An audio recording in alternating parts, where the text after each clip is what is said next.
I'm going to be turning this show over to you, Duncan, because you're going to be the guest host. So why don't I just get stuff started? And what I'm going to be doing, so you guys should know, is I'm going to let you guys have the conversation, and I'm going to be the fly on the wall. And basically, you guys can take as much time as you want. And then at the end, like I say, afterwards, I'm going to do a whole bunch of editing to bring in pictures and video to make it into a more complete video. Is that okay? Yeah. Cool. All right, I'm going to start. Well, greetings world, and greetings 7-Spot Jim here in Vancouver, British Columbia, where it's a horrible wet winter day. And today we're broadcasting from lovely England. Are you guys in Essex? Is that where you guys are located? Yeah. Yeah. I come all the way from Hertfordshire. Okay, there you go. On the border. about a mile. So today we've got a feature especial because we've got Gary Saunders and Duncan Cowper. And these guys have known each other for, what is it, about 40 years now? Yeah, probably about 40 years. Yeah. Well, you guys share a whole bunch of history. And as I said, I'm going to be the fly on the wall while you guys have a conversation. So I'm going to turn the show over to Duncan because you are now our show host. Yeah, I mean, a little bit of background. I mean, I started DAX when I was probably 16, 17, used to go work on my little moped. I went there as work experience initially for 3 months, and then got offered a job and sort of working underneath Gary and a few other like-minded people, shall we say. And we had a lot of life lessons. Most of them taught by Gary. Well, he was my bitch.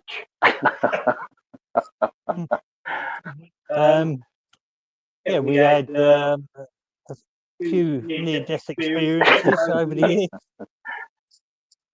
So ranging from in cars, oxyacetylene bombs, being hung up by my ankles and jet washed and left there for lunch one time in town, to making all sorts of weird and wonderful contraptions. But yeah, I mean, you know, just being there from years ago when Gary was off-roading, really, going there in the evenings and watching them sit on the floor and draw around themselves to work out how much head height they needed for a roll cage, getting bits of card out and board and sketching a chassis out on the floor, and then sort of going off and cutting. It was a bit like the A-team. They'd go off and there'd be loads of sparks and grinders and welders, and all of a sudden the car would come out a bit like Chitty Chitty Bang Bang. That was in the days where before you had CAD and everything, wasn't it? And we just literally, we would do a drawing, a full-scale drawing on, like, say, 8 4 sheets of plywood of the car. We'd have a side view, a plan view, and an end view, and then we'd send that to the tube benders, and they'd bend it for us. Yeah, it was a bit of an experience, but this was the early days of DJ sports cars. Some people might remember. We had kits like, I think they called the Charger. We had the California, which was like the Pulse Speedster copy with the big arches. That one particular test drive, me and Gary went out and nearly ended up upside down in that because it took off at the front and going over one back bridge in the air got underneath. It actually go faster in third gear than it would in fourth gear because of the gear. Because of the big wheels put on it. Early Cobra, which I think was the burgundy one. Yeah. With the had a silver stripes. 302 Ford in it. I used to think it was really fast, but I can remember someone chasing me in a small Escort and actually beating me. It was just a horrendous thing to drive, where it had so much bump steer and everything was wrong on it. Because back then that was all Jaguar based. Ah, yeah. So that was on a sort of ladder frame. It was a chassis that was made by a guy called Pat Hanson, and he supposedly used to build single-seater race cars for people. I can only think that the cars he built didn't have any suspension travel, because as the car moved up and down, so did the toe on the front of the car. It used to go in and out, and so badly that you just couldn't. I remember even going up a gentle uphill curve and hitting the cat's eyes in the middle of the road, and all of a sudden I was on the wrong side of the road. It was that bad. And that was the DAX demonstrator of the time. So yeah, you know, getting back to the early days of DAX or DJ sports cars, you know, as a lad, I used to go in, and in the winter it'd be light the fires up. But if I used to get in early enough, I used to be able to start all the cars up and reverse them out, you know, in the Cobras and that, before I could actually drive, which was quite a treat. But one particular time, we used to light the fires with acetone, just because they were oil burns. So to get them going, you just get a little coffee cup of acetone, drop it in the bottom, and then just get a lighted rag and drop it in. But the more I got to do this, the bigger the cups of acetone got. To one point, it was nearly a full cup, and the rag actually went out before I got to the fire. So I went back, lit the rag again, and I got to about 4 foot of it, and it took the chimney out the roof, put me on my backside, burnt all my eyebrows off. So, yeah, I learned from an early age that you can't have too much acetone. That was quite a... What about the air guns where we used to pull the roller bearings out of the jag axle? So get a piece of steel pipe, connect it up to the compressor, bit of oil in the tube, fill it up with all these roller bearings, then fire it like a machine gun and smash all the windows in the building. Yeah, Gary made this sort of air rifle, I suppose you could call it, but it was more like a Gatling gun. And we started off with one bearing in there, and that went through a piece of steel or something, or alley. That was quite impressive. And then I think Gary had the idea that what we could do is put sort of 5 or 6 of these roller bearings in the tube, see what that'd do.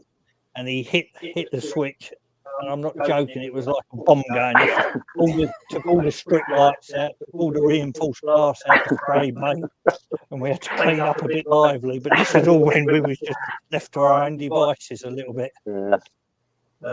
And then, it was a bit like a youth club, really, wasn't it? Rather than a business. I call it life lessons. I mean, you know, from when, you know, being in cars with Gary's got incredible car control. It's I've been in many cars we've been thinking, oh well, that was nice. We can have a big off here, and been in some ridiculous angles and think there's no way we're getting this back. And somehow, I'm going to say it was skill. Oh, good luck. I've always been very lucky. Yeah, I think there's a lot of luck with you.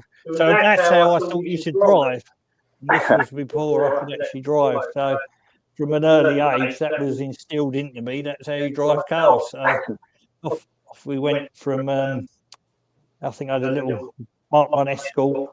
It was like a little rally car that I used to have fun with.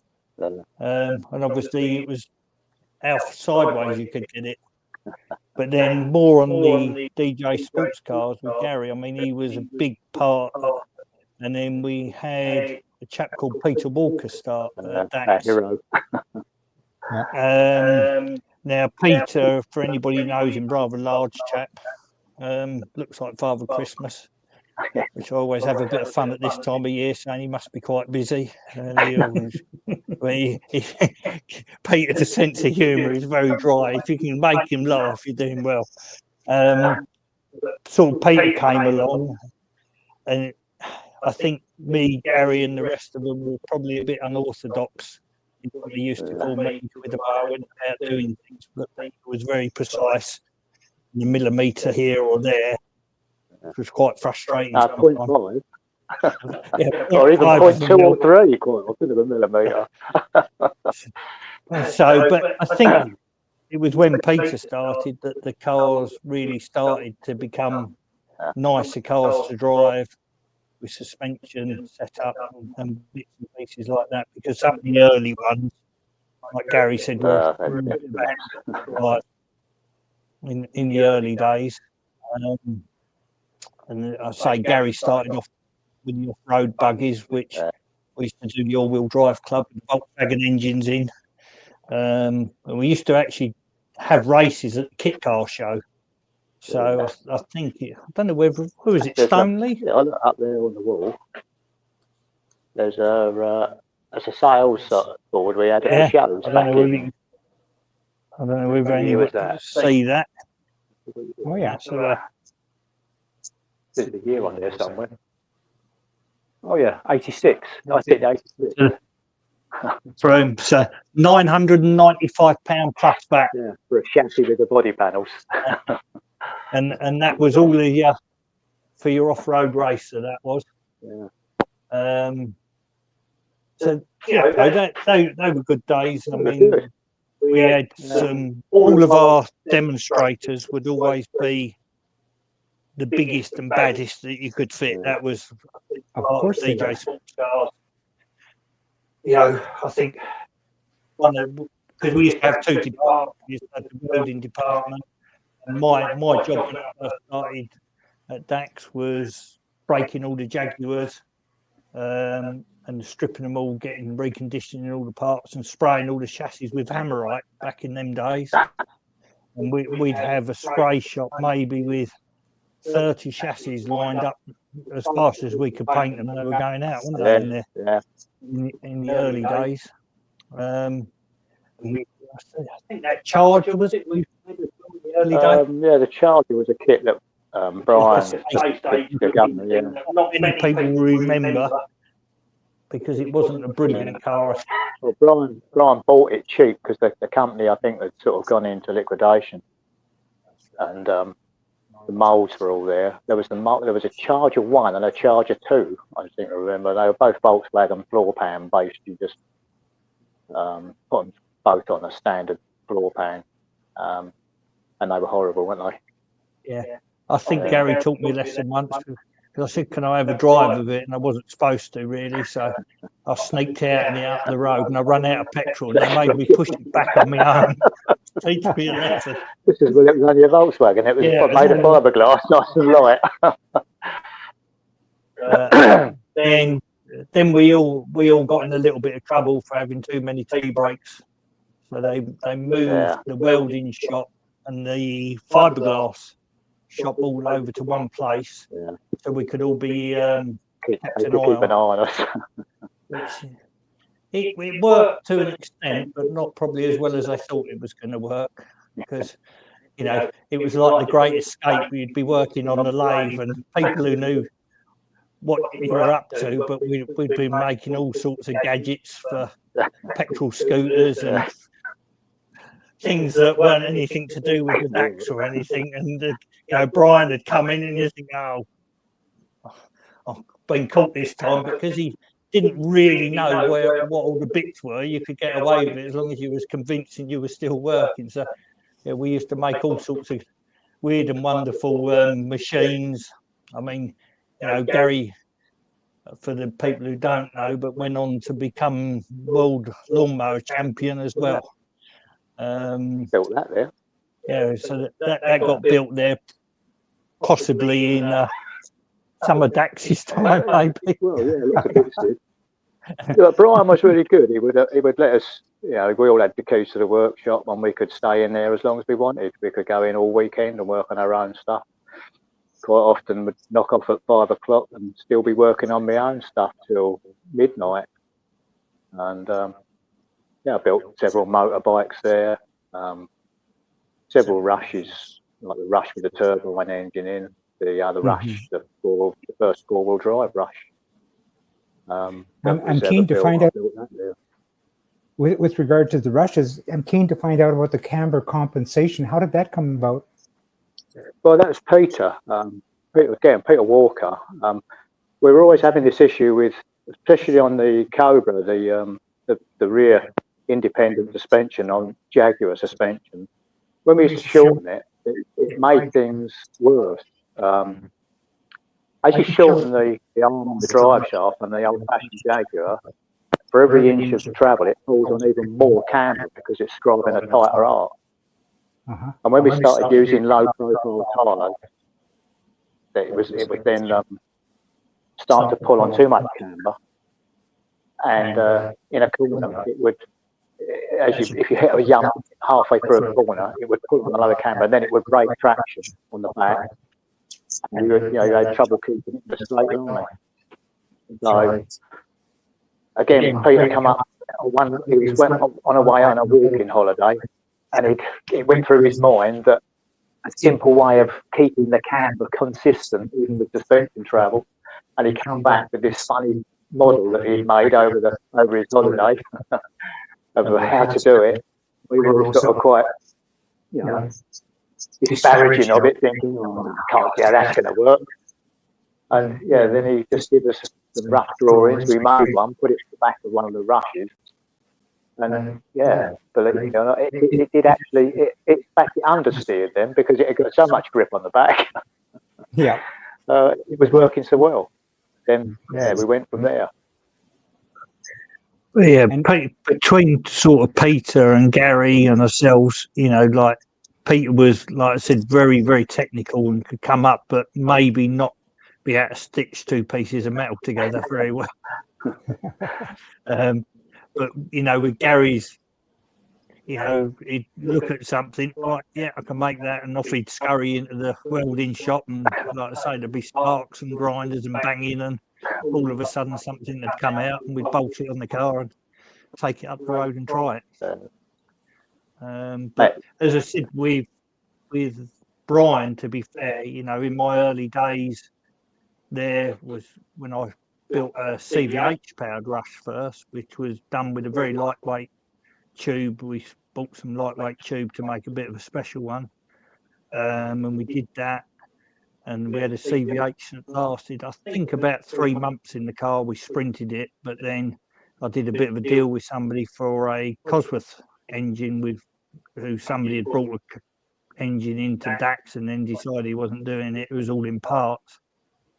So we built up the Cosworth engine, and then we went sprinting with that, and that's really when we started to make inroads into the other sevens that were out there that were running all the Vauxhall engines at the time. You had a lot of Westfields and other cars that were sort of fairly well developed, I suppose, but at the time there wasn't many people running DAXs, so it was hard to get suspension and set up sheets off anybody because there wasn't many people out there. Whereas with Caterhams at the time and Westfields, there was a sort of a sheet where you could say, right, if you're running a Vauxhall, run this amount of toe and camber and springs, and away you go, and you've got a pretty competitive car to start with.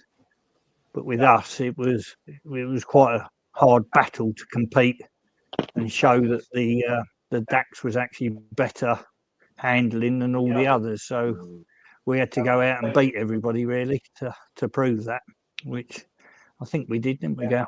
Yeah. There was a lot of people who were unbeaten that we went out with the car and beat those, and then they disappeared off into other forms of motorsports. And we back in sort of 97, I think it was, we had traction control from a company called Race Logic at the time, which was a very, very basic traction control, because I think Gary and Peter possibly went over to Germany when we first bought the Rush back. What company was it? Jürgen Moore. Jürgen Moore. He was the guy that originally designed the Rush and was selling it in Germany as a German kit. And he had it through TUV as well, so he could sell them legally, and you could get them on the road easy over there. But the first one that I went over there and test drove, it was Cosworth 2-wheel drive, independent rear end, but God, it was an absolute monster. It felt really fast. We borrowed it and we brought it back to England, and we used it as a demonstrator for a month. And I remember on one occasion going through Harlow with a potential customer in the car, and I pulled out to overtake a bus. And the next thing I remember, as I got beside the bus, I was looking at the side of the bus, and the car had spun sideways and then flicked back the other way, and then eventually I had to brake and pull back in behind the bus. It would just burst into wheel spin and throw itself violently into violent oversteer, just uncontrollable.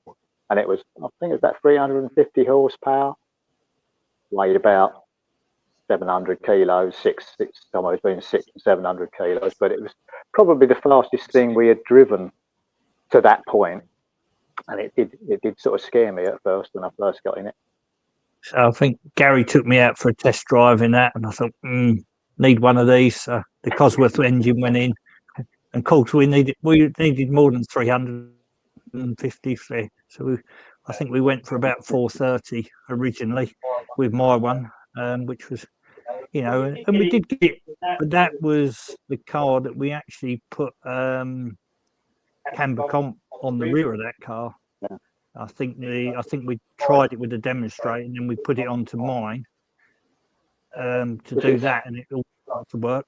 Was it the same one that later on we four-wheel drive it as well, didn't we? Yes. Is that right? Yeah, we did. I've done my four-wheel When drive Gary car. said we had the keys for the workshop at DJ Sports Cars, I had a set as well, and like I said, credit to Brian, he never quibble about how many hours, well, not to my face, how many hours I spent in the evenings building cars, and I would be down there, as Gary could probably tell you, from when I clocked off at 5 till, more than once till 12 o'clock at night, or Saturday, Sundays, just getting my car ready to go sprinting and just playing with bits and pieces. And then one Christmas, we sort of thought, well, we can't get any more power down with the two-wheel drive one. Gary had built the four-wheel drive car, and I think he did one or two of them, wasn't it? The green. No, we sold about. It must have been half a dozen. But at Yeah. that point, I'd done one for myself. It was only because my brother worked for Panther, who used to be just up the road, and they were doing the Panther Solo, which was four-wheel drive. And somehow out the back door, I managed to get a gearbox, or the diffs, and an engine. And I thought, I'd stuff this all in a rush. And once we'd sort of got halfway through it, then Duncan thought that he'd like one as well. So I think we did build one as a demonstrator for the company as well. In fact, we built two. We had a Rover V8 one as well, which was actually one of the nicest rushes I've ever driven, I think, because it had instant torque, and it was still about 300 horsepower. It was actually lighter than the Cosworth, wasn't it? Yeah, that had a JE engine, O'Neill's engine, and it was all drive pumped on Webbers. One of these ex-Dakar engines. And it was, you could really throw it at a roundabout and just sort of, as you lifted, if you turned in hard and lift off, it would almost lock four wheels and slide, and then you could keep it sliding just by stamping back on the throttle again and smoking all four tyres off the roundabout. And that was, it's just brilliant fun, wasn't it? So like we had my two-wheel drive, and it was coming up to Christmas. Fingers start twitching a little bit, and think, what can we do for next year? We looked at my car and we decided we could four-wheel drive it. So I took the engine out. Gary come across with the grinder, went straight through the chassis, through the bulkhead, went off with the front end and put it in the jig. I had the rear end with the axle still in it, and again sparks and grinders. Out comes a front end of a rush that all had the diff. So what they did, the diff in a four-wheel drive Cosworth sits in the sump normally in line with the engine. So it's actually the drive shafts are in line with the front wheels and the engine sits there. But what they did at Panther was they took the sump out and they used a mini drive shaft seal and machined the diff, so the diff could sit remotely, so you could actually put the diff in front of the engine, so you could drag the engine back, which, like people who will know with the Audi Quattros and things of the Group B cars, when they ran they've got such a weight over the tend to understeer quite heavily. Whereas with the Rush, we managed to drag the engine back. And if you actually look at a Quadra, it's very hard to tell that they are actually four-wheel drive. So over the Christmas, I think a couple of days, couple of weeks, engine back in. And then I think we eventually pumped that car up to just over 500 horsepower, that was. So that was the four-wheel drive car. And believe it or not, even when that got to sort of 70, between 70 and 100 mile an hour, when you was around that, you actually felt like the car would take some more power to be quicker again, because the transmission, and I mean, they're about 780 kilos, a four-wheel drive Rush at the time, which, you know, for what you had with sort of 500 horsepower was still, you know, we're talking back in 97, 98, you know, that was a fast car then. We actually took the 0 to 100 and stock world record with it. I mean, that used to do 0 to 60 in 3.15 seconds on road tyres. So it was a pretty quick car, that was. And it was a funny time when we actually went to Santa Pod to try and record the fastest 0 to 60 time. And the chap who'd bought my old car had brought that up. But we'd also taken our, I think it was was it the big block Cobra? Yeah, it's 454. It was a stock one. That was only about 400 horsepower. So we took that, and we took the demonstrator high booster turbo Rush as well. So we're all at Santa Pod, and all the other manufacturers are there, and they've put all the timing gear onto the car to record this time. And I said to Pete, have I got a free rein of what I can actually do to launch this? He said, yeah. He said, just get a quick time. So the trick with that was to really warm the tyres up and then launch it in second gear with a bit of clutch slip. Yeah. And this thing, even to this day, Peter says he's never ever seen anything accelerate like it. It was like everybody was jumping up and down when I come back. You know, and I'm looking at Gary, he's laughing, Peter's laughing, and they've gone to the machine. And what they said was, because I didn't sit still for more than a second or something, so I warmed the tyres up, took the backlash out the transmission and launched it. It didn't have time to actually record the time. So I did it again and then promptly bust the prop shaft on it. So we never really found out how quick that car would actually go. But the thing behind this story was it was a typical me, Gary and Pete scenario. So I broke the Rush. So we put the Rush on the trailer that we took it up on. Gary's actually drove the Cobra to Santa Pod. So we're coming down the motorway and Gary's behind me and Peter's in the pickup truck with me and going along, and all of a sudden I see Gary waving at me, stop, below. So I sort of pulled onto the harsh. I said, what's the matter? He said, the wheel bearing just exploded on the trailer. He said, it come down the motorway like an Exocet, like glowing red and smoking. He said, it nearly hit the Cobra. Well, it did. It ended up in the headlight, didn't it? It was still sitting in the headlight shell, smoking.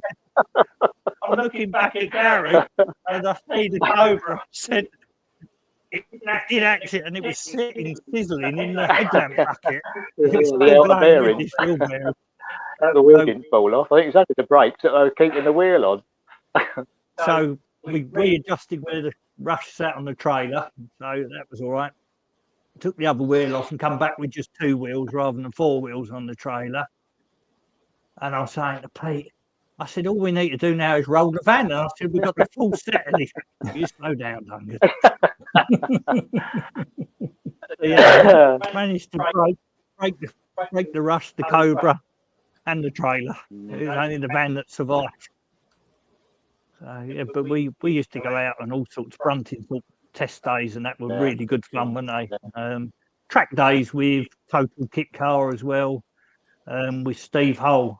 He used to organise some pretty fun days that we used to go out. I mean, again, with the Rush once, that me and Gary, he drove the Rush up to Silverstone once. With his friend Steve in the car, and I took mine up on the trailer, and I think it was, what was the South African? the South African 7. Evan. What was it? Can't remember its name now. It was almost an exact copy of a Caterham, Yeah. but they'd got some of the F1 test drivers as their test drivers. And they've got all of the marquees and everything else up, and we sort of just tagged along. And they were launching the new GT3 Porsche as well on the day as well at Silverstone. And in the driver's briefing, they said there'll only be one car going around with headlights on. Yeah.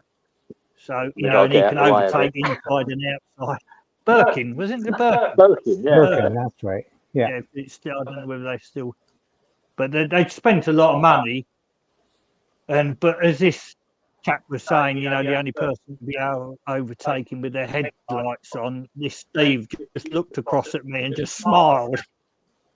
Yeah. So we'd sort of gone out and we behaved ourselves for a little bit.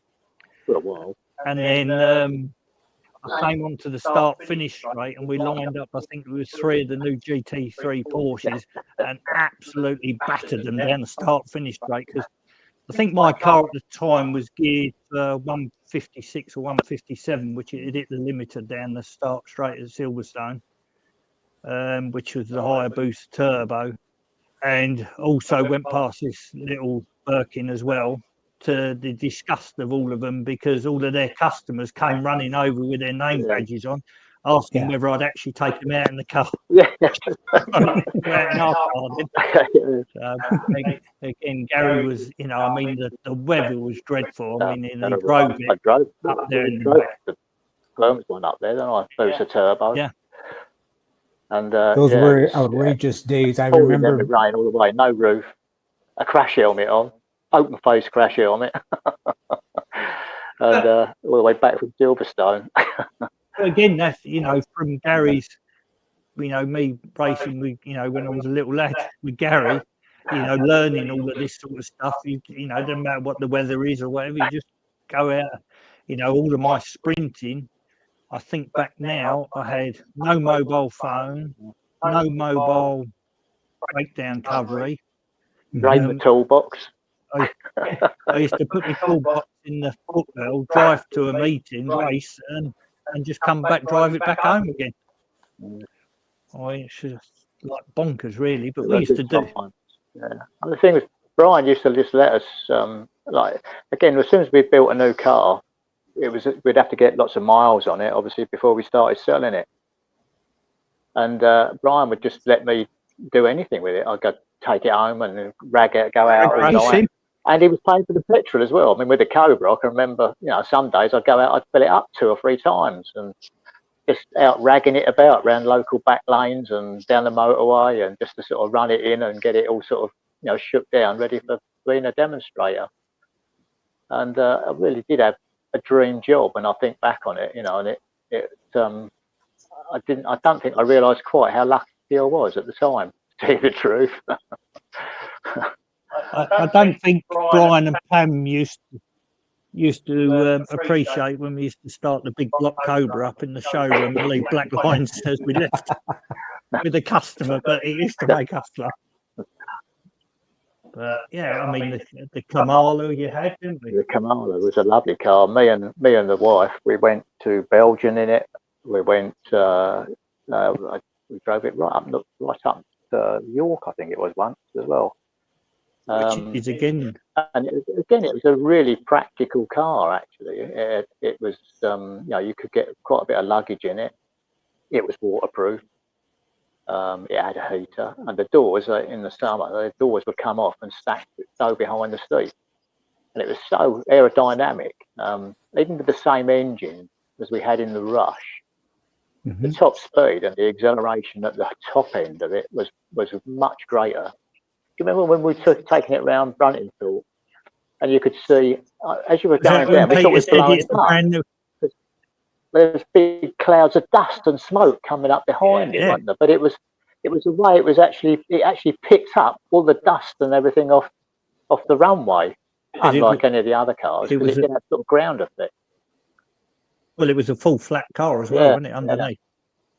But I think that was a day when Peter said we couldn't go over about 4,000 RPM, I believe, Gary. I think we misheard that bit. That's it. Yeah, I think the limiter was brushed a few times. Trouble is with Cosworth, it did used to run out of puff after it sort of only had a power band of 1,000 RPM, didn't it? Well, I think, was it Elvington? We took the big block Cobra for a bit of a day as well, and I think some years before, it was Gary, I think, going down the M11 in a Kearns Richards V12 Cobra that we had, which sounded absolutely gorgeous. I mean, it was like an offshore power motor, this thing. And it come in back after going down the M11. Don't know what speed it was, but it was probably just a shade over 70, I would think. Had to put another figure in front of that. And the centre stay fell off the mirror. It couldn't get back on. I was thinking, what's happened? And realised the amount of pressure that was on the screen was actually bending the screen back. And then you sort of look at what holds the screen on, and it's brass around. Some brass. I can say for sure that Cobras in the day when they said they did 200 mile an hour, it certainly weren't with a windscreen on. I think you'd be wearing it. And the thing is, with the Cobra, the air gets in the back of them as well. Yeah. And they actually get very light. Yeah. So we was up at Bruntingthorpe, and I said to Gary, I said, what sort of top speed can we do? He said, I wouldn't push it much over 180, the windscreen. And I what was that chap's name? It was the not Penn Roberts. His mate. I can't remember his name now. He had like a handlebar moustache. He was like this kit car reporter, and for Kit Car Man. So I said, well, bring your camera with us, and we'll have a bit of fun down. And I think we was just about 180 in the Cobra, and it was just under 4,000 RPM with the big block. That was the 502 one with an 8-litre Chevy in it. That was a lovely car. Beautiful. But the fifth gear was so long geared, wasn't it? It was that was geared for 200 mile an hour, and he actually put a picture in the magazine of the 4,000 RPM, about 180 mile an hour coming down the straight that Bruntingthorpe that was. Yeah. We actually went through one chicane really, really quick, which I wouldn't have attempted again because we only had about 2 inches of runway left on the exit. And this other chap there, he thought he took this pretty girl out in it and tried to do the same thing. And we just heard a big screech of tyres, black smoke, and he nearly ended up in the weeds with it. Come and shook her hand after. I don't know how he got through there that quick.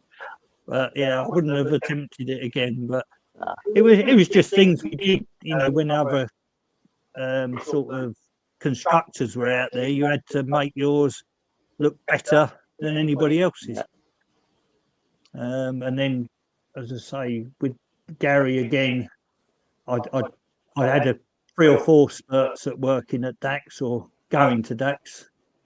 And it was one time when I was on my gardening leave, maybe. And Gary said, "Oh, you need to come down and go out in this." I said, "What you got?" He said, "Oh, this car is mad." And it was when they got the first Hayabusa turbo. Yeah. And we had our little test track in Harlow. We used to go out past Gateses, round the roundabout, and there was a dual carriageway up the hill. This thing was sideways at probably 140 mile an hour, still going through the gears in 6 gears, spinning the tyres. Yeah. Wow. And I don't even think we got to the next roundabout before I want one of these. There was as a demonstrator, that was almost everybody that got in it with me when I used to take them out for demo rides. They would at some point come back. I would think I had a 90% hit rate. Yeah, taking people out, 90% of them would end up buying a rush just because of that car. It was such an impressive bit of kit. But it used to be the customers that come down and said, "I've got this, I'm used to really fast cars. I've got a Capri 3-litre with like 150 horsepower or a 2.8 Capri, or they've got these dragsters or something they thought was quick." And you take them out in the turbo booster, or even if you took them out because at the time we had an aspirated couple of We aspirated did have a cars, little bike engines. ZZR 1100 car, which was this was such as much fun because it was so light. And I had a Fireblade one, which was actually I built it for myself, and that was the first bike engine one that was ever built. Is that the yellow one? And Yeah. and that I did that. Sort of somebody just give me an engine, and a really early 883 one. But even that, with that small engine, it was because I'd made, because it was a non-production car, I actually lowered it even more than normal, and then I made everything half the thickness, so it was much lighter. It was getting on 500 kilos, I think, in the end. Wow. And the acceleration, when you were one up, the acceleration and the braking as well on it, because it was one of the first early Camber Comp cars as well. Camber Comp with a Didion beam, just like Duncan's car, really. Mm-hmm. And that was so much fun. I ended up selling it, and it went to Belgium in the end. I think it's still over there now. But and I did later on. I did for a bit of fun. I did find a Bell Jet Ranger turbine. And I thought, where should I put it in? And there was another Rush chassis sitting there. So it went in the Rush, and I got it running. But what do you do? Where can you drive it? Yeah. You can't get it through IVA because of the noise and the emissions. Yeah. But it was totally mad. It was just a bit of, more a bit of art in the end, and just took it to a couple of shows, and then in the end, I pulled the engine out in the end and sold it to a Greek guy who put it in a speedboat. Okay. And that makes sense. And I put a booster engine back in the car and sold that to a French guy who's still got it now, and he does track days with it. Mm-hmm. I mean, if you think about the early days with the Hayabusa turbos, I mean, I was used to a 500 horsepower four-wheel drive Cosy 7, which, even now you'd get in that and it would still be fast. But I can't tell you the difference in a Hayabusa turbo in power and performance. It was like being in a spaceship. It was just the way it went through the gears was just ridiculous. And it's the weight as well, though, isn't it? Because of the lack of weight with a bike engine, it's you can't. I don't think you can never match a car engine with it because all of a sudden you've got no weight. All of a sudden the cornering and the braking goes tenfold up as well. Yeah. You'll never. I don't think you'll ever build a car engine 7. I mean, have that same feel. It was like my Cosy, wasn't it? It was just people used to laugh because I used to have 2 gearboxes for the four-wheel drive. We used to blow third gear out of it quite regular. So I'd come back and broken it again, and everybody would go, "Come on, out it comes!" Because all the bolts used to undo themselves almost. So, and the Cosworth, when you run it hard, even with the right bits in it, they are quite fragile when you get over sort of 500, 550 horsepower with them. And the boosters, some people say they're fragile, but when you think that engine was designed to pull 180 kilos of bike along with 170 odd horsepower, with a patch of probably an inch or so, for tyre, when we were running 10-inch slicks, so 20 inches of slicks in a 500 kilo car, and I think the most we see with my one when we did wind it up a bit was around sort of just under 500. I think it's 490 horsepower at the wheels, so it was just over 500 horsepower when it was at its most powerfulest. And you are going to break things, but the thing is the engine is so well.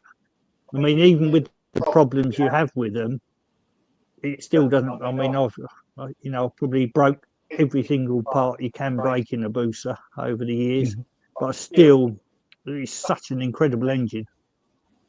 And, it is, and the weight and speed and the money you have to spend to get that performance. There's not another package out there, I don't believe, that rivals the Hayabusa engine at the moment. You know, and then as I say, you know, going back with Gary and his mad ideas, you know, we had this thing of maybe going to Pikes Peak, and we sort of got a couple of partners on board to help us and sponsors, and it wasn't getting out of hand, but the whole background of us going to Pikes Peak was with my little car that I'd built at home and sprinted, and you know, it's little 7, not a big factory effort or anything. So I sort of, with COVID and everything, it all came down. We had a little thing, and I said to Gary, would you be up for helping us if we can read these rules, which when you look at the rule book, it is quite intense for Pikes Peak. It's enough to put you off, really, and neither me or Gary are very good read. But we can look at pictures and say, right, we can make that, and we you know, Gary again sketched something out on a piece of paper, and we sent this to Pikes Peak, and they said, yeah, if you can do that, then. And then we got involved with Sean at MK and Neil, which I've known Sean since probably 4 or 5 again, because my best friend at school, you know, was his older brother, and then he got into kit cars and that later on. And Sean at Neil at MK sort of went, you know, above and beyond to help us, because, you know, mine's not an MK, but they've got a love of the kit cars. You know, some people have just got one brand and want to see people fail maybe, but Sean Neil's attitude isn't like that. You know, they're willing to help, and you know, they'll work on any kit car.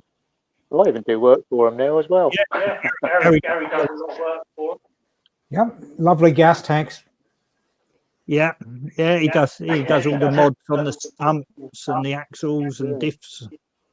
And as I said, you know, that they were more than kind enough to help us with, you know, we got a cage, and then we had to make it to Pikes Peak. But it was all done in this garage here, which I should show you some of Gary's toys, really. Yeah, there. So that one's for sale. So, I mean, when I get the engine back in it, at the moment I've robbed it did have an LS3 in it, which I've taken out, and now I've put an LS1 in it, and it's still got a 5-speed manual gearbox. And I've put the LS3 that's in the other hot rod now, with one of those 8 HP ZF gearboxes that all the drift blokes are using, and they use them for drag racing as well. There's a turbo Lamic ECU which controls it. You can even have a clutch pedal on it, so you can launch it on a clutch, and then let it change automatic, or you can have paddles. Yeah, and really, it's the thing to have apparently at the moment. Everybody's using them. But yeah, that's a pretty good thing. I can't wait to get it all back together now and get it. Although, again, I think I might have bitten off more than I can chew with the wiring. It's a bit I hate. There's a very young Gary. There he is. Years ago. This bike here, I remember going on the back of that, going to work. He used to pick me up when we used to work at DAX. Again, this is some. Don't know whether you can see these. Drag racing at North Weald. And pod bikes. Oh, pod we built as well with the ZZR 1100 engine in it. And then Gary's World Championship. There you go. There it is. He's on 3 wheels there as well.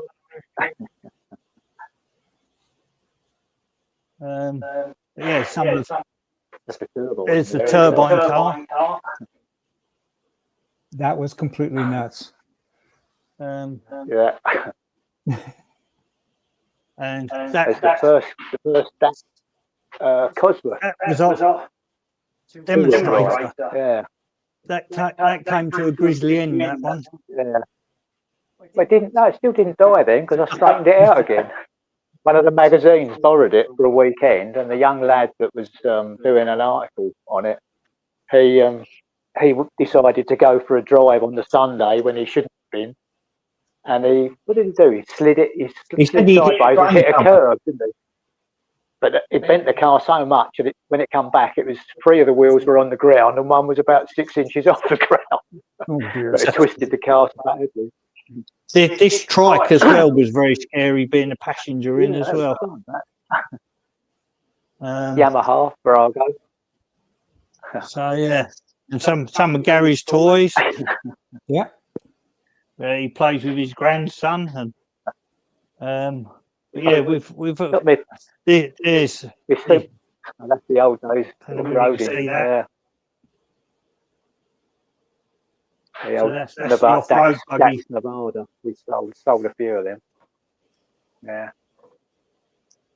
And then Gary's little single-seater one. There's And one you off can that see one. behind the lathe. There. And there's the GT40 over there that we built as well, isn't it? The DAX. So It's a lovely thing. that was a, I don't know if you was aware, but we did the GT40 as well. In fact, it was a GT42. We cheated and lifted the whole roof and windscreen section because Peter, being 6'3", he couldn't get in a standard GT40. Yeah. So we literally cut through the body and sectioned it and lifted the middle section almost 2 inches. And Peter could actually get in it and drive it. But it was a GT42. That was the German. That was our Rush. Yeah, that had the Pinto in it. Yeah. Okay. Yeah. So we've had all sorts of fun over the year, and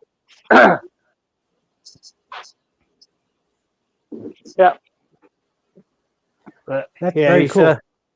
He's a bit of a wizard, is our young Gary. Yeah. Understatement. Understatement. Yeah. It's amazing. Yeah, I wouldn't have been able to have done half the things I've done without his help. That's for definite. Yeah, absolutely. I still don't know whether I forgive him for hanging me upside down and jet washing me when I was about 17. Well, I was anyway. But you were only 16 then, weren't you? I was about 28. I could get my own back because he's standing right by an engine hoist and I'm a bit bigger than him now. Can I touch base on the Pikes Peak Peak effort? Pikes Peak, I know that you went to a great deal of trouble to get the car organized and then you shipped it over there, as my understanding. Yeah. And I know you made 2 trips that I'm aware of. How did you tell us about the results? Well, I first went out 2018 with a chap called John Edwards from Alcon, who took me out for my birthday. Because through another chap, I mean, I've always liked Pikes Peak. Rod Millen's always a bit of a hero of mine. You know, the way he drives and everything else, he's flat out.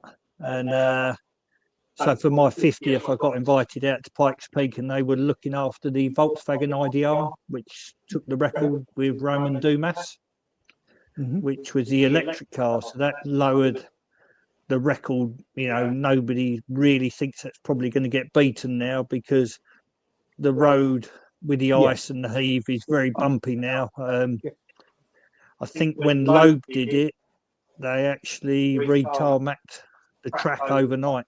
Peugeot to get, you know, when Loeb, I think he did an 813. I think Loeb did in a petrol car, which is still the fastest petrol car up there. So it was amazing to be out there.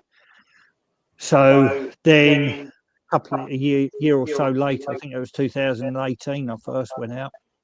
Then John said, you know, do you fancy going to Pikes again? I said, yeah, love to. And then he said, no, do you want to run at Pikes? It's not possible. Yeah, let's see whether a couple of club guys. So there was basically me and John, and then Jack from Whole Shop Racing came out with us. So there was 3 of us. But we went out and we went through all the regs and met with the organisers, and they're very helpful, and you know, they're so nice. The help that we got out in America is unbelievable. To a point then when we started to build the car, got the car ready, had a few issues on lead times with a few bits. The car was supposed to fly or be boated over in, I think, the beginning of March. But we still were waiting for a few bits, so we missed that, literally missed the boat, as I say. And then it turned out that because it was only 1,500 high, it would actually fit in the cargo hold of a passenger plane. Oh, wow. So it actually flew out in a Virgin Atlantic passenger plane, which to the price of £11,000 that was to fly the car out, which took my little budget of my race budget out the window a little bit. But I was so far committed that we were just That's a lot of checks. plaster. Yeah, we you know, there's so many people that helped us. We couldn't really. There was no choice of not going, so it was going to go no matter what happened. And then the car landed and then got shipped to Denver, and it was looked after by Rob Holland at 3R Racing for a few months. Then we went out and did the tyre test, which is about a month before Pikes Peak. And first run up the hill, we're doing driver's briefing at the top, which is Devil's Playground, which is about 13,000 feet. And as we're having driver's briefing, we're sort of sliding about on the ice and the snow, and you think, oh, they're probably going to wait until this all defrosts before they get us underway, and turn round, the green light comes on the track, and that's it, line up and go. So we had a brand new set of sticker slicks, which we had no tyre warmers for them, and everybody was saying you know you should run your road tyres really, but the hill climb tyres we got are very soft, and I've only ever had slicks. I've never ever owned a set of wets, so I do know the car on the slicks. So we lined it up, and there's a bit of video somewhere with it trundling across the frozen car park to the start line, and the stickers are still on the tyres. And the first launch we did, we just sent it full send, and it survived, and I did. So, but the hardest thing, we were mapping the car from the UK, because the turbo speed has got a limit of 168,000 RPM, and because of the altitude, you've got no air to push against. The turbos can go supersonic, you know, they can go just way over, and then the impellers come off them.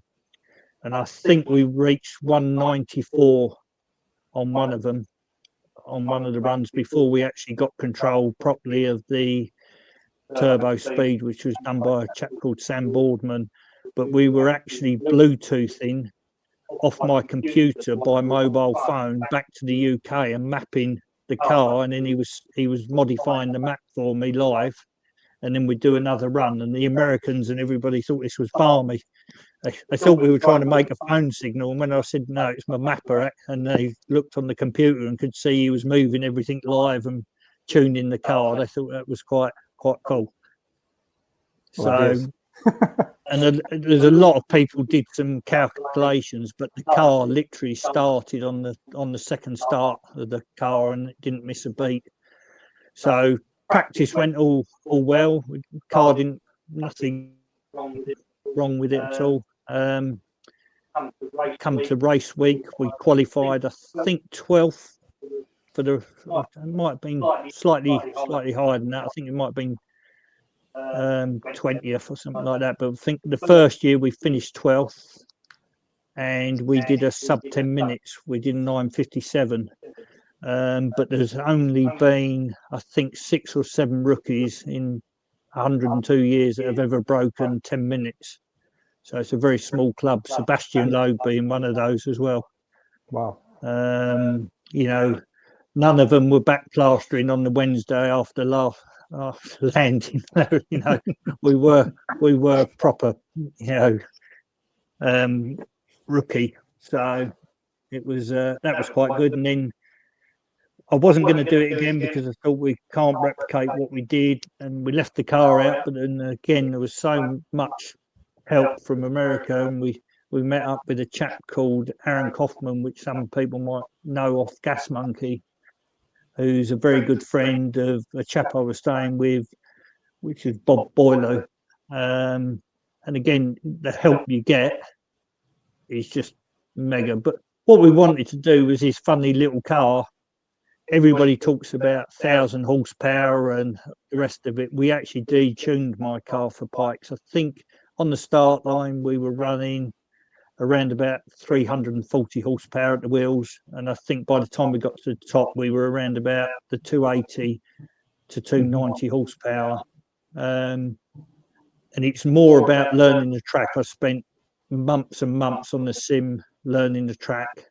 So this year it was completely different. With the first run again at the top of the hill, we set off, the car felt pretty good. There was a couple of little judders through the clutch pedal halfway through the run, and we thought, oh, I don't know what sort of, going on. And then we got 3 corners from the end. There was a big bang. It don't sound good, and we actually broke the input shaft or output shaft in the gearbox. Oh dear! But the double gear held it together. But I looked down, the oil light was on, so we ran for nearly a minute without any oil in the motor. Got it to the top of the hill. Sat up there for about 2 hours while practice was completed. Came down on the record truck, got the car back down into Denver, and I think we started pulling the engine out around 12 o'clock in the afternoon. But what we had to do was build. We had a spare engine, but it wasn't the same spec, so we had to strip both motors down, swap which good bits we could rescue out of the race motor into the next motor, and that was with Jack Frost as well. So me and Jack spent all night, and I think we fired it up about 12:05 in the morning. Yeah. And drove it onto the trailer, and then we had an hour's drive back to our apartment. So we got back to the apartment at around 1 o'clock, and my alarm went off at 2:30 to get up for qualifying.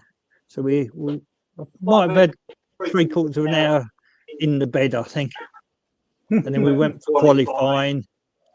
We qualified 22nd, I think, which we had a slight oil leak when we was concerned that it might burst because we couldn't actually find where the oil was coming from. It was going on the exhaust pipe. So on left-handers, I'd get a big puff of smoke. And at Pikes, you can't really make a mistake. If the oil, if we had an oil line going, it went onto the tyres, it's quite big consequences there if you do have an off. So we was a bit conservative in qualifying. We found the oil leak. Then we got up for practice for the middle section, and it got cancelled because of snow and ice. So we were in the truck ready to go at sort of 2:45 in the morning, because you have to be on the hill very early for practice, because they give the track back at 8:30 to the park rangers, because it is actually a toll road. So at 9 o'clock it's open to the public, and if you're not in your trailer, car loaded and moving by 8:30, it's around about $1,000 fine for not being moving. So what they do, they start qualifying at sun up. So around about 5 o'clock in the morning, qualifying and practice actually starts. So for the middle, so we went we got up to practice for the middle section, and all our phones went off because you get a text from Pikes Peak saying it's been cancelled because of snow and ice. So that was good. Everybody went back to bed and had a nice sleep. And then we optional Friday test because everybody had missed it. So we went to the middle section. We woke up and it was absolutely piddling it down with rain. It was like blowing gale, and it was quite miserable. So we turned up there in the dark.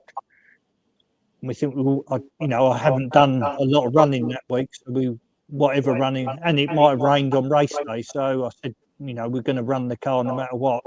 So what we did, we got the race tyres from the year before that we ran on, and I managed to get hold of a tyre cutter and I cut some grooves in some slicks.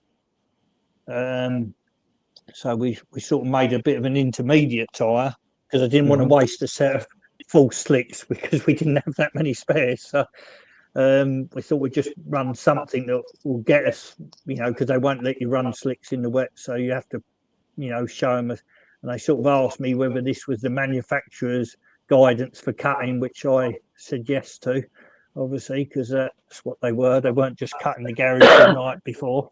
Right. So we ran them. And in qualifying, we actually, or in practice, we was actually second overall. We were 6 seconds faster than the next unlimited car, which were some of the Porsches and that were running on full wets. And the only car to run faster was Roman Dumas in the electric Ford pickup.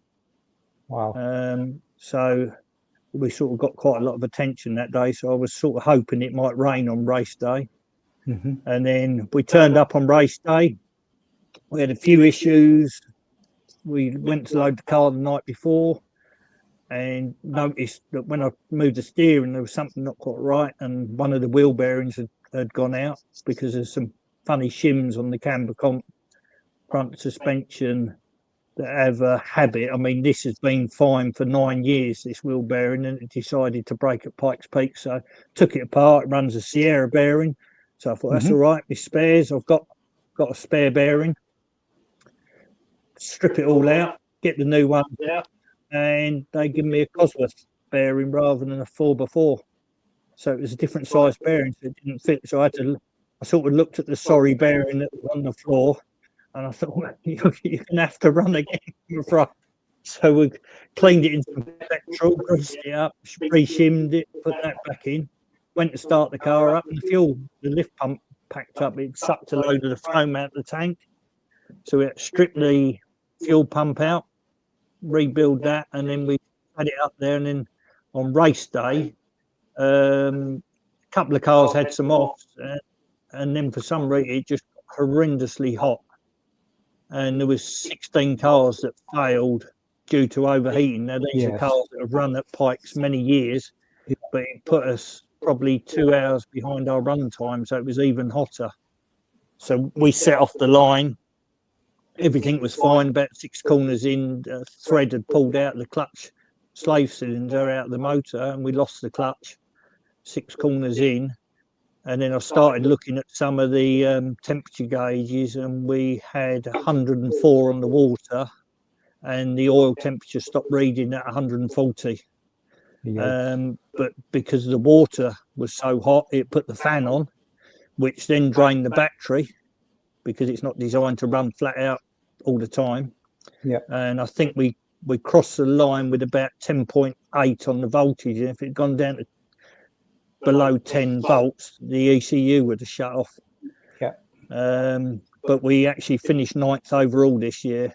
Out of everybody, we did a 10:03, which is slightly slower, but from practice times it looked like we were going to be in the sort of 9:30s to 9:40s. But it's, again, you know, so many people say it have been to Pikes, you're racing the mountain and the mountain decides. You can have the best prep. I mean, the electric Ford van, if anybody had watched the footage from this year, it actually stopped for about 16, 17 seconds. It shut itself down on its race run. You know, and I dread to think how many millions goes into, you know, what they spent there. They must have had 30 mechanics out there, you know, looking after the car. But funny thing was, at FanFest, there was a couple of chaps standing around the car with full performance T-shirts on, and I knew they were obviously with a super van. And I sort of, you know, chatting with them. I said, oh, we've been watching some videos of this last year of it going over the bumps, and they were looking at the suspension. So I took the bonnet off, and they were absolutely mesmerised that it didn't have any anti-roll bars on it. So that's a real credit to Peter and Gary, because without them two, you know, we wouldn't have had what we had to run at Pikes. And, you know, he's very underestimated you know, it's a shame that it never really got taken on. I mean, we did take one of the cars to McLaren years ago when we was at DAX. One of the other chaps there took the car, and a friend of mine works for McLaren, and he rang me up one day and he said he was going through some paper. He said, "Do you ever bring a car up?" I said, "Yeah, some years ago." And he see the report on it, but I think they got around the patent by doing it hydraulically because they couldn't get the crossbars in because of the luggage areas and that. But basically, the road car McLaren does a very similar thing to the camber comp suspension. Oh, I didn't know that. There you go. So yeah, but it didn't help that he ran it out of petrol on the test either. He didn't. But yeah, they actually had it up there. And that was at Dunsfold, where the Top Gear track is. Yeah. Which I actually borrowed a customer's car years ago, which was a Booster Turbo, and we actually had the fastest wet lap round the Top Gear track and matched the Stig at the time, which was in the Koenigsegg. We actually equalled his time. You know. Well, congratulations on that too. TVR did. TVR were going to build. They actually did start building a camber compensation car, and Peter was in talks with them, and they were going to produce a camber comp car front and back. But yeah, they went. That was just before they folded up. Just Peter's luck, really. But both these hot rods are camber compensation front and back. Yeah. So even this one that I want to sell, that is. In fact, it's the same dimensions as a Rush, as Duncan's Rush.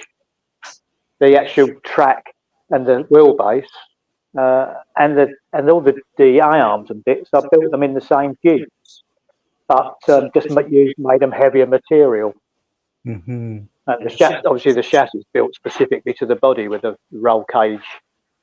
Is the perimeter shape of the body. And then this one. Yeah, okay. I keep trying to carry with this sort of steering angle. We need to go to Pikes Peak with this and get a hot rod up there. This one I've done it so I can do a bit of drifting in it later when with me. I don't believe everything here, Jimmy. Couldn't drift to save his life. It's also got the same inboard shocks, more or less, that Dunk's got on his Rush. This one. Yeah, because I think that was the latest generation of the Rush. Was we actually did a couple? I think there's about 2 or 3 actual cars that exist with the inboard shocks, and then obviously we was going to put it on the rear as well, so we'd have a front and rear engine, or not rear engine, but a camber comp front and rear. Because these are front and rear, and the traction when you're dumping the rear, when you're pulling away, is so much better again than like a DD on beam even, because you've got it's totally independent. Whereas on the DD on beam, you still get a bit of shock load if one wheel hits a bump, because it's a common pole with both wheels on it. You still do get a bit of a shock load over to the other wheel, and it will upset it a little bit. Well, the DD on is actually one of the nicest, simplest ways of doing suspension, and that was why it was done on the Rush, just because we could, there's less components and it was more profitable, really. With the DAX product, we always had to be wary of not making something too complicated and too expensive, because we were obviously trying to do it as a business. But yeah, with a lot of these things later on, I just the cost doesn't come into it if you're doing it for yourself. So. But to credit to Peter and Gary as well. I mean, we ran one of the Rushes at a place called Chumley Pageant of Power, which is a bit like a Goodwood thing, and we'd had mixed weather all weekend. And on my last run, I decided I was going to win the event outright. And unfortunately, it started raining when we went to the line, and we had, I think we were doing just over 100, I think, through a bit of a wooded area, but the rear wheels were touching 140, so we had a fair amount of wheel spin at the time and ended up in the bales. But you know, it went in quite heavy, but the chassis and everything was absolutely spot on. It just bent the A-arms, and literally made a new set of A-arms for it. And you know, because I always used to try and nag Peter to do something a bit more lightweight with some rose joints and a bit racier. But you know, all of my cars that we ever raced was exactly what you could buy from DAX. I mean, I used to run Sierra brakes even on some of mine. Somebody else got in my car and said, "Oh, your brake pedal's a bit high." And I said, "Yes, for when they fade." Because I said, if you look at the bulkhead, there's dents in the bulkhead where the pedal used to hit the bulkhead when we used to lose the brakes.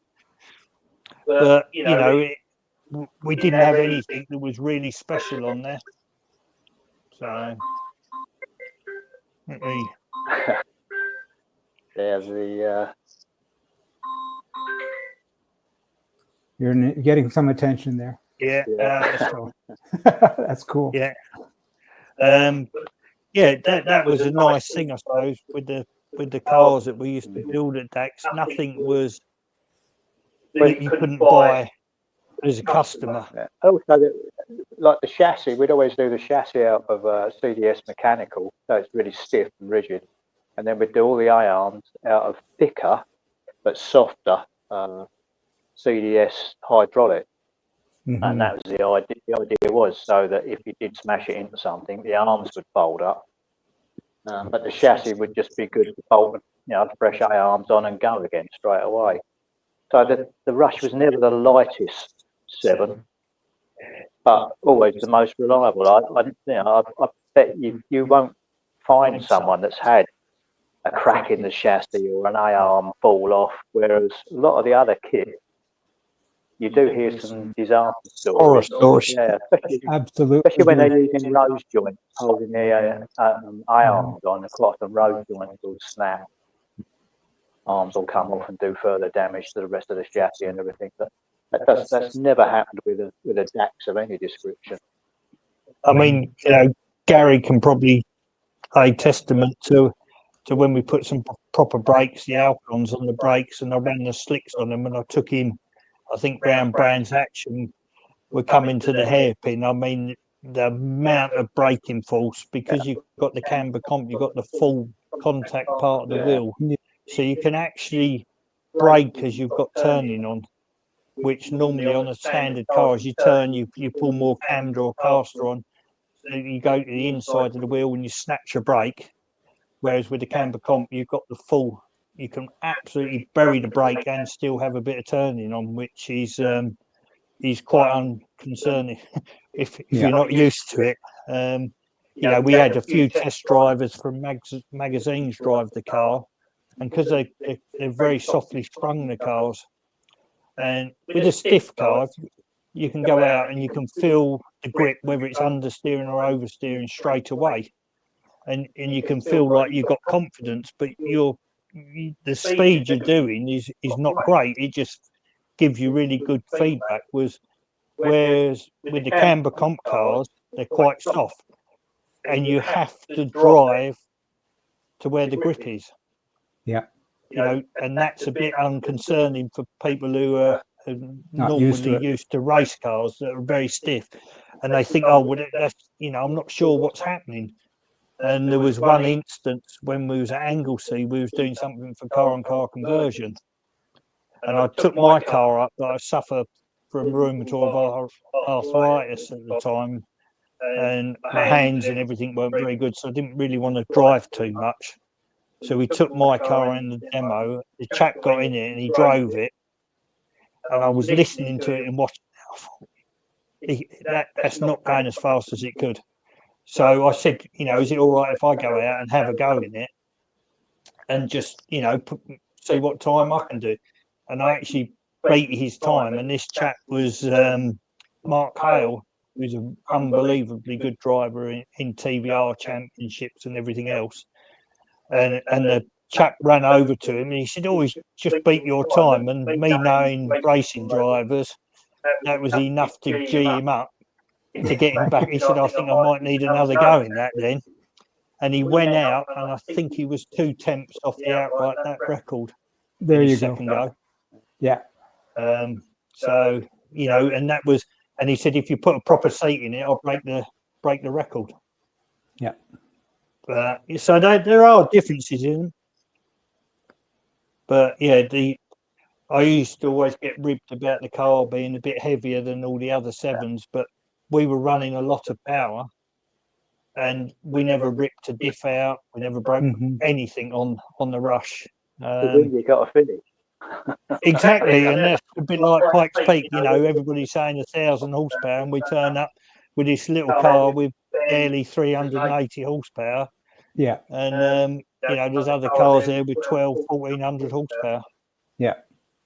But it's all a testament to Gary and Peter's, work back in the day. Yeah. It's amazing. All that time, and the technology is still leading the way. Yeah. Well, as I said, I mean, I think my car in 97 or early 2000s, I could, still roll that car out, and it'd be quick. I mean, this one we've got has never really been altered from the day that we actually first built it. Yeah. And it's one time attack and done all sorts of other things. But the last generation was, I did have something quite trick that we'd have liked to have built for a 7, but I just don't know whether I've got the enthusiasm to go through all of that again. And I remember seeing some interviews, and they'd ask you what you've done to the car, and you tell them, "I put fresh air in the tires." Yeah, it wasn't any lie. Yeah. I mean, it used to irritate people. I mean, it was, but again, that was probably a bit of tongue in cheek from learning from Gary. We used to go off-roading against all the people in the big 4-wheel drive cars and big motorhomes, and I'd be sleeping in an awning on the side of his tent. I mean, this car here, you see that one in the picture. Yep. Where is it? There. Oh, can we get it out there? I can't see it. Not quite. Slide it the other way. There we go. Yeah, that one there. That I built that. Oh, that's 30-something years ago, and it's still being raced in the all-wheel drive club. No kidding. And that was a really light car. That was just over 500 kilos. But it's the matter of, again, the DAX tech, the DAX thing of building something that's going to just last forever. Yeah. Not necessarily the lightest. And that I've got so many trophies in that car. Every time I went to a meeting, I come home with a trophy, and every time I went to a meeting, I finished. Whereas a lot of cars in the all drive club, Safaris, they were. You out of 100 cars started, you'd probably get less than half of them would actually finish the event, because most of them would break during the day, just with the rough terrain and driving them hard. Yeah.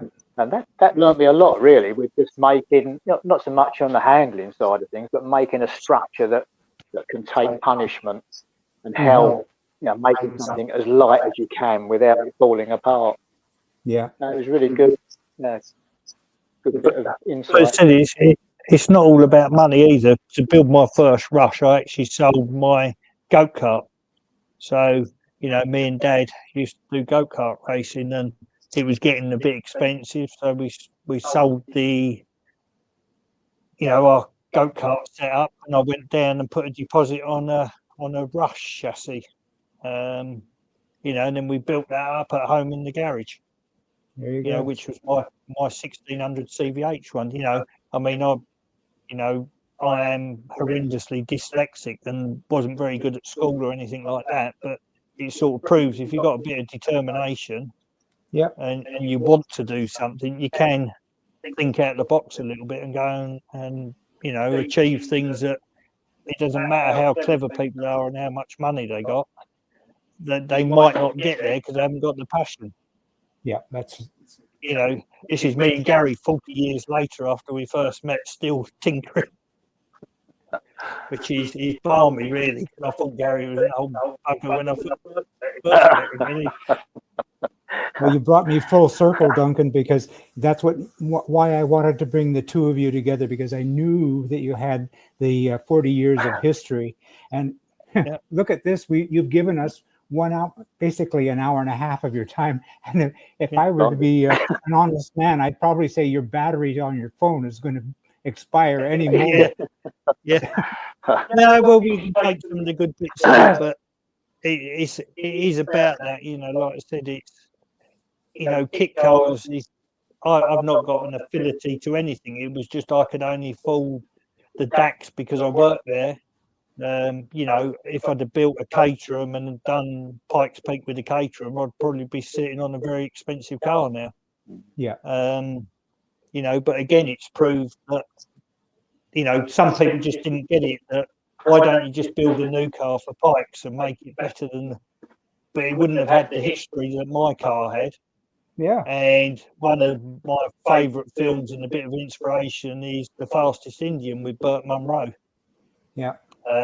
Which is why we run number 35 on the car. Mm-hmm. And it's a bit like that, you know, he went across to America with his bike to go and have a go at Bonneville. Wow. You know, which is quite a good feel, that one. Absolutely amazing stuff. Guys, can I put us all back into the picture here together? Yep. There we go. Yep. Because I'm afraid your battery is going to go any moment. We've been on for an hour and a half. But guys, this has been absolutely fabulous. And what can I say? Thank you. Thank you very much. Thank you, Duncan, and thank you, Gary, because, you know, we've wanted to do this with you for a long time. And I know that you guys are both busy. So thank you from Seven Spot for doing this with us. No, it's been a pleasure. And hopefully you just pick some nice bits out and won't bore too many people. Yeah, no. I think that there's people will be riveted with pretty much everything that's there. But you're quite right. I'm going to do some editing, and with your good help, I'm going to throw in some pictures from your past, if you can dig them up on your hard drive, and we'll have something to look at. All right, and no problem. Right. Okay, I'm going to say adieu, and I'll say thank you again. But please stay online until this totally gets uploaded to the server. Is that okay? Yeah, no worries. Cool. Thanks again. Cheers, Jim. Ta-da. Ta-da.